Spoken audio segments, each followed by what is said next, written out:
Before the video starts, huwag kalimutang mag-subscribe at i-hit ang notification bell button para sa ating video updates. Maraming salamat mga ka-sounds. Good day mga ka-sounds, welcome back to my channel. Ngayong araw na to, yung topic natin is magsa-sound check lamang tayo. So matagal-tagal na nakatambay yung ating mga speakers dito, so kailangan na patunugin. So i-set up ko lang yung aking mga equipment dito, tapos sound check tayo ng mga ilang music.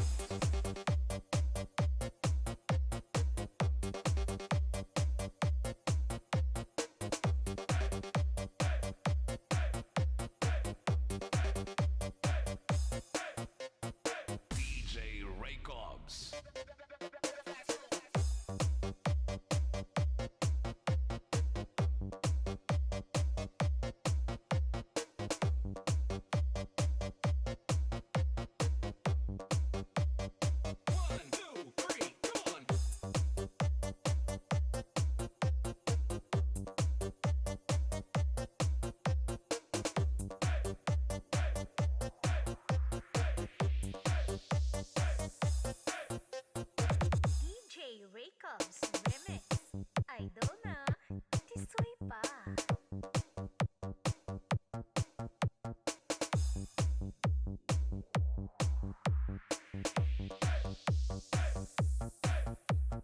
DJ Raycobs Remix.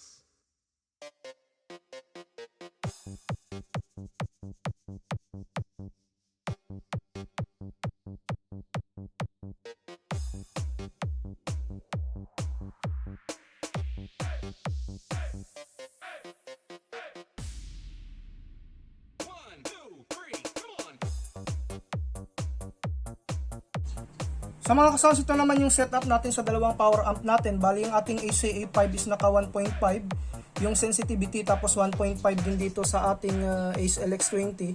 Tapos naka mono sila for sub natin, minono lang natin, no.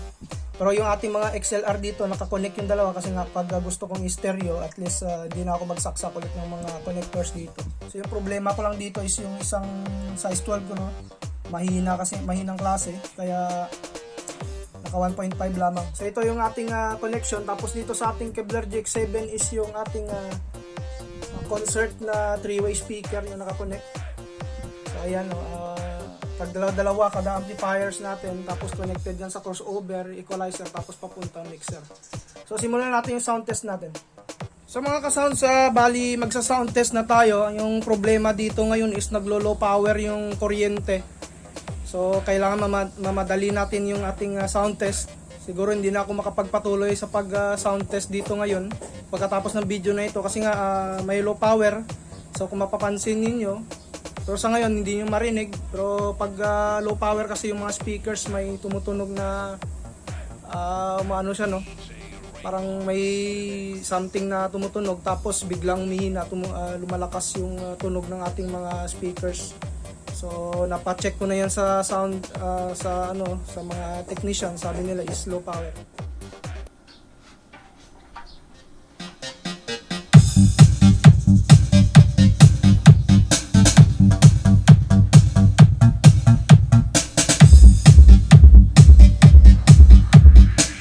Sa mga ka-sound, ito pala yung bagong mix ni DJ Raycobs. DJ Raycobs Remix.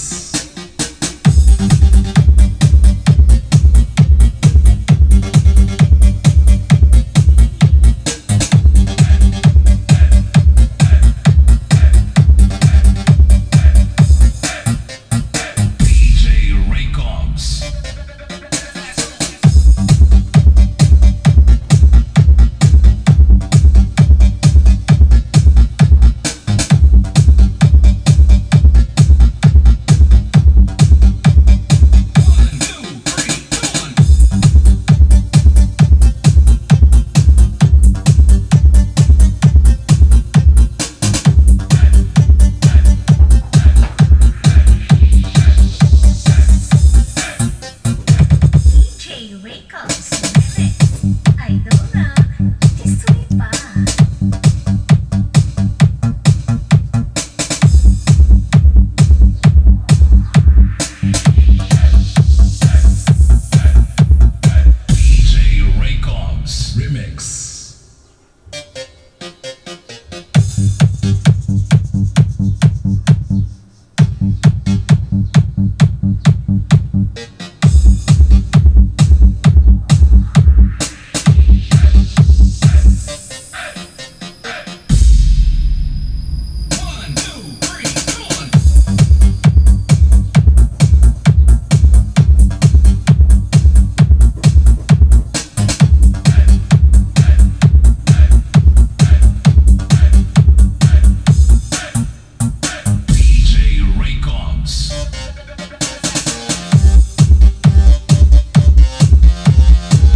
So mga ka-sounds, bali mag-second sound test tayo.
So mga ka-sounds, bali yun yung ating dalawang sound test, no?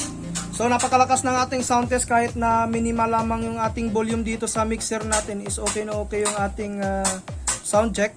So hindi ko na ito ipagpapatuloy kasi nga nag-low voltage yung ating kuryente dito. Sa mga ka-sounds, hanggang dito na lang yung ating video. Sa mga bago nag-subscribe, huwag niyong kalimutan na i-hit yung notification bell button para sa mga video updates natin na i-upload. Maraming salamat mga ka-sounds.